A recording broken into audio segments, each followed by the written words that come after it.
ఈరోజు social మీడియాలోను X ప్లాట్ఫామ్లో కొంతమంది హెచ్ఎన్ఎస్ఎస్ కెనాల్లో నీళ్లు ప్రవహించటం లేదు, నీరు ఆపేశారని చెప్పి తప్పుడు వార్తలు క్రియేట్ చేస్తూ ఒక సోషల్ మీడియాలో పోస్ట్ పెట్టడం జరిగింది.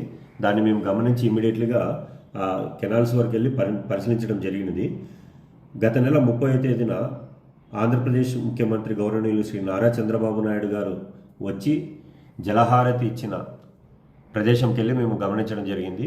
ఆ రోజు ఏ విధంగా అయితే నీరు ప్రవహిస్తుందో కెనాల్లో ఇప్పుడు కూడా అదే వేగంతో నీరు ప్రవహిస్తుంది. కానీ కొంతమంది ప్రభుత్వానికి చెడ్డ పేరు తెచ్చి ప్రజల్లో ఒక ఆందోళన క్రియేట్ చేయాలనే ఉద్దేశంతో అబద్ధపు న్యూస్ని ప్రచారం చేస్తూ మార్ఫింగ్ ఫొటోస్ వీడియోస్ను పెట్టి కెనాల్లో నీళ్లు లేవని చూపిస్తూ ప్రచారం చేయడం జరిగింది.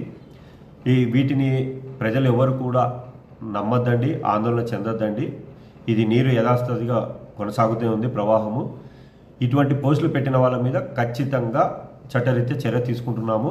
ఈ అబద్ధపు ప్రచారాలు చేస్తూ ప్రజల్లో అన్రెస్ట్ క్రియేట్ చేయొద్దని ప్రజలకందరికీ కోరుకుంటున్నాము.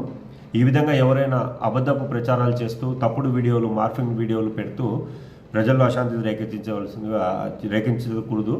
ఇది ఖచ్చితంగా చట్టరీత్యా నేరం. ఇలా చేయడం వల్ల వీటి మీద చట్టరీత్యా చర్య తీసుకుంటాం. Thank you.